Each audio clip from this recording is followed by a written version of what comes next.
Hey there everyone, and welcome to another episode of D&D Horror Stories. In today's episode, we have a tale about a player that just wants to use all overpowered homebrew, and a story about a dungeon master dealing with that guy in a unique way. But before we get into that, just a reminder that liking and commenting on the video helps a lot to avoid the ire from the algorithm dragon. So, I hope you consider doing those things and subscribing if you haven't already. If not for me, then how about for Simba, doing Simba things?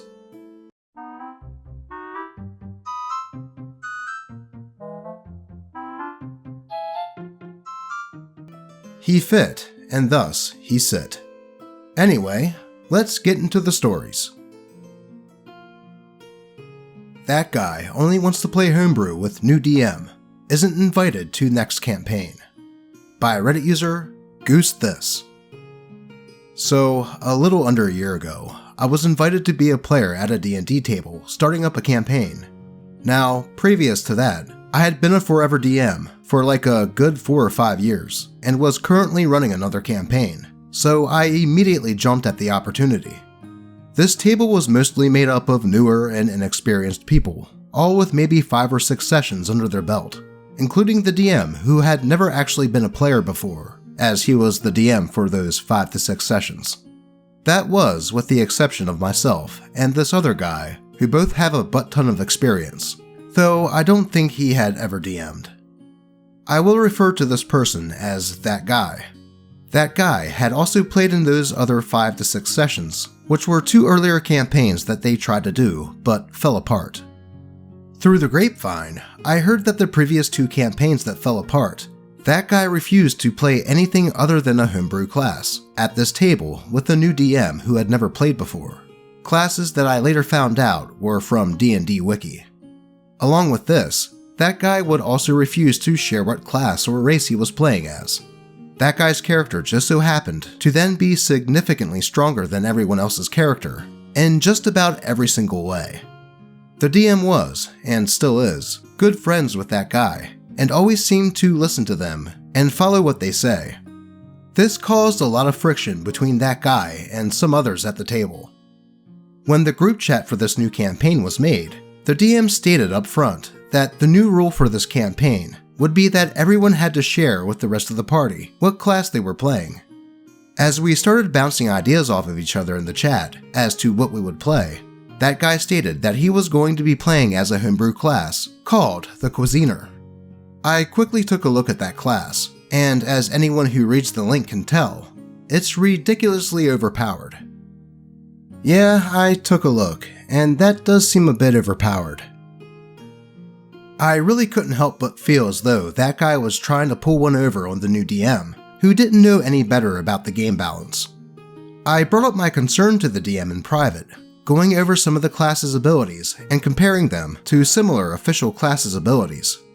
For example, it had a sort of combination of the Barbarian's 9th level feature, Brutal Critical, and the Monk's 5th level feature, Stunning Strike, as one of its 7 first level features, and how in certain cases really stepped on his toes and authority as the DM.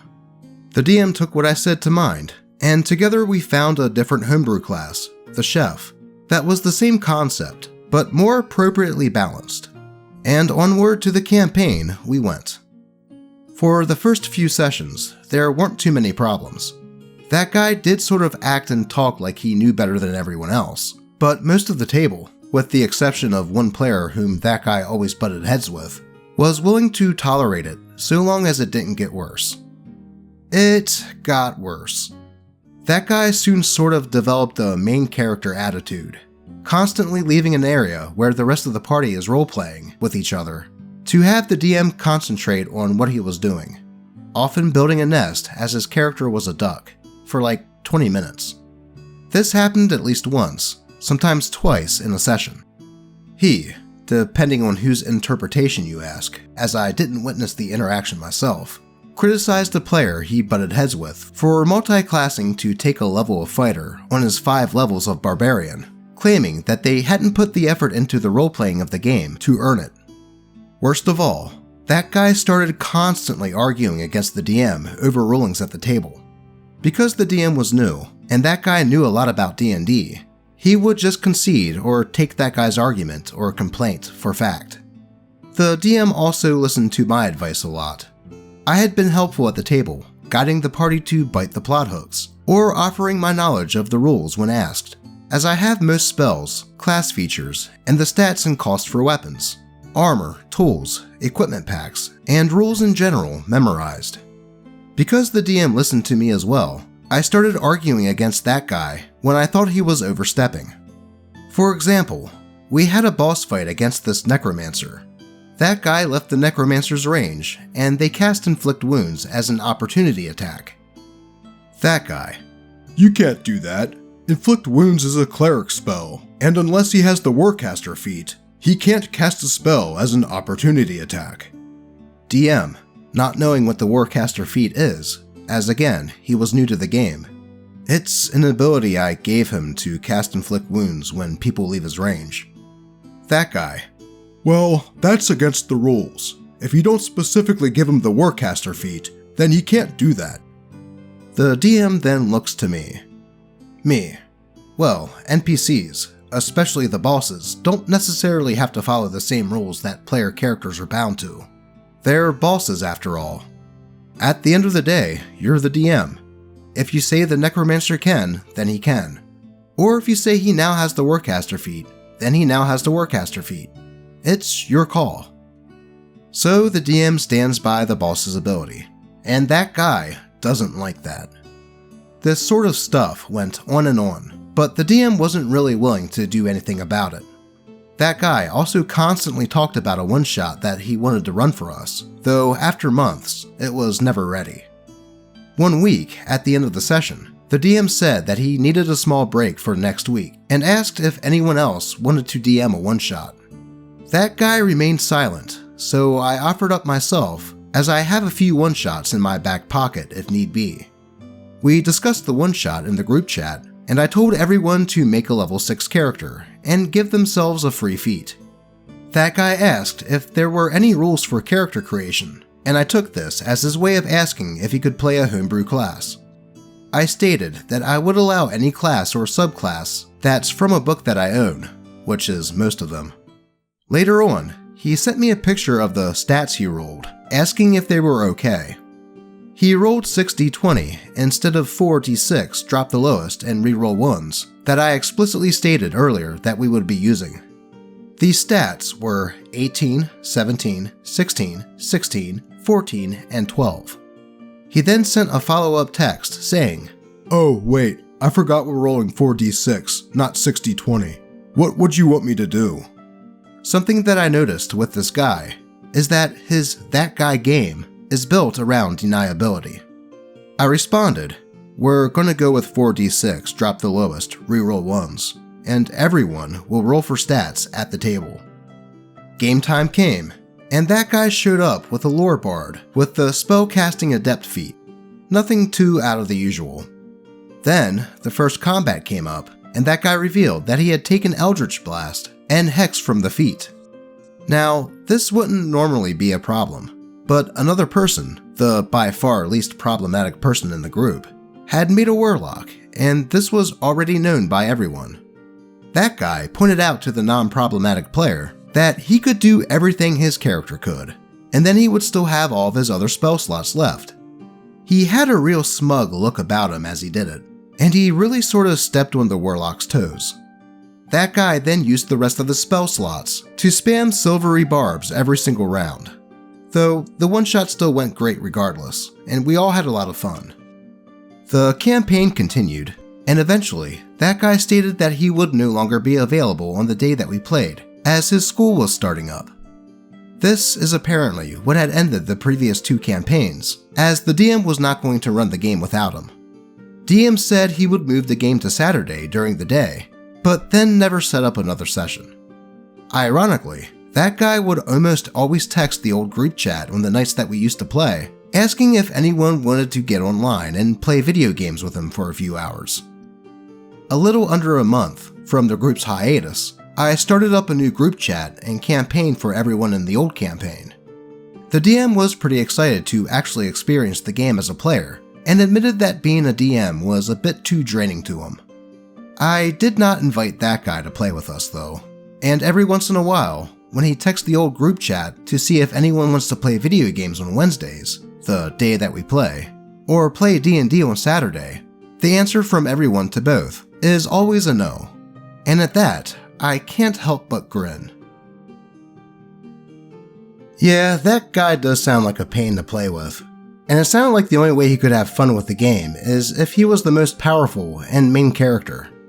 But hey, at least it sounds like everything worked out in the end. I really don't have much more to say on this one, so let's move on. A tidal wave of D20s clattering across the table like aggressive stone tumbleweeds. By Reddit user Asterion Del Toro. It was game night at the friendly local game store. We try not to judge, but you could tell right from the get-go that Newbie was going to be a problem. He saunters in wearing all black and a stainless steel skull ring. He slouches in his chair like he's hot shit, makes small talk with the rest of the players, taking effort to point out that his favorite media properties are cooler than theirs. He comes prepared with a ready-built character, a stock standard mysterious rogue with a mysterious backstory. He bends the DM's ear before a game about wanting a realistic campaign. The veteran players sigh internally. We start off in a tavern. Cliché, because it works. The DM describes a packed tavern on a cold winter night, with snow gently falling. Inside, a jovial scene that includes a roaring fire, a cheerful half-orc bartender, and a human barmaid. For once, the newbie with the edgy rogue is not sitting in the corner. He is instead talking with the barmaid. "You're cute," he says. She blushes and thanks him. "How much?" he asks. She quotes some prices for a drink and a meal. "No," says newbie. "I mean, how much to get you to come to my bedroom tonight?" The DM sighs, quite externally this time, and says, She scoffs at you and walks away, towards another table. The newbie sneers at the DM and says, "I catch her by the arm and tell her that it's no use playing, and I know how to make it good for her, if that's what she's worried about." The DM says that the barmaid shakes out of newbie's grip and continues walking away. Newbie gets pissed and starts yelling at the DM that he should at least get to roll persuasion, and that DM's playing the barmaid all wrong. The DM tells him that the barmaid is not a prostitute, to which newbie replies that of course she is. That's what wenches do. At this point, another player cuts in to the effect that, actually, most taverns in the Middle Ages were family-owned businesses, meaning that the waitstaff was usually the owner's relatives. Taking cue, DM says that the bartender taps newbie's rogue on the shoulder and asks why he's getting all handsy with his daughter. Cue screaming newbie arguing with the rest of the table that the DM is pulling stuff out of his ass, because how could a half-orc father a human child? The argument goes on for about 10 minutes. At one point, a player says, "Well, in real life, there are mixed-race people with lighter skin. More shockingly, there are also mixed-race people with darker skin." Which was hilarious, I think. Maybe you had to be there. Finally, newbie has had enough and says, "You know what? Fuck this. I'm going to stab the bartender dead, then take the wench and drag her off behind the bar to get some." The argument stops, the table is stunned, and the DM starts to ask if he's sure, but is interrupted by newbie rolling to hit, then for damage. The DM leans back tiredly. After a moment, he asks the player to his left to borrow his D20s. The player hands the DM a D20, and then the DM asks if he can borrow another. The DM goes around the table, borrowing every player's D20s. Some have extra for spares, or luck, or to speed up rolls with advantage. He then goes up to the store counter and buys more D20s, winding up with about 24 20-siders in all. Nobody knows what he's up to, but finally, he sits back down behind his screen and speaks. "Okay, your attack hits and your dagger sinks into the bartender's belly." He stumbles backwards, clutching his side. The barmaid screams, which gets the attention of the other patrons. For a second, there's complete silence, then voices. "Holy shit, he just stabbed old Otto. Shit, he's gonna kill him." "What? If the bartender dies, that means no beer." "No beer? No beer?" All eyes turn to you as the cry goes up. "Get him!" I'm rolling initiative for the entire bar.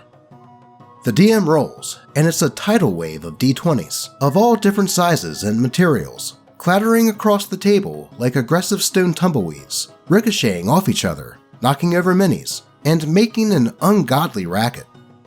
The DM asks the other players what they do, and they opt to sit at their tables, sipping their drinks as Newbie's rogue is dogpiled by over 20 half-drunk commoners. He tries to fight back, but is quickly grappled to the ground and beaten unconscious by nearly 50 fists doing 1d4 damage each, plus one old man with a walking stick that dealt 1d6. The mob steals all of the rogue's gear, including his clothes, drags his unconscious body outside, and hangs him from a tree by his ankles, upside down and naked, on, I should remind you, a cold winter night with snow gently falling. They also used a hot pitch to write, quote, "Look at this ass," on his rear end. Newbie is seething, and the rest of the players are laughing their asses off. Meanwhile, the party gives the bartender medical attention, getting some free drinks for their trouble. Later on, after picking up a quest hook, they take pity on the sulking newbie and cut his rogue down, on the logic that he might be useful if there are traps. Newbie goes with them on the adventure, but he's clearly deflated. He leaves the game halfway through, making some excuse about other things to do, though he never returned to the store. Now, while I usually prefer to hear about problem players being dealt with out of game, I couldn't help but enjoy that tale. Usually, it's best for a DM to just put a stop to that type of behavior if they don't win it in their game, by simply stating, "No, that doesn't happen." But with the way that that player was argumentative, that probably wouldn't have done much. Perhaps doing what that DM did was the best way to get the point across that the DM won't allow that type of thing in game. And if the player won't listen to the meta, maybe he'll listen to the world's reaction to him. So, while I may not agree with the tactic, I give an A+ in execution. Bravo, DM. And I know this is more a glory story than a horror story, but hey, it's Friday, and we need a little levity sometimes. But that will do it for today. As always, I appreciate all of you, and I hope everyone has a fantastic weekend. Until next time.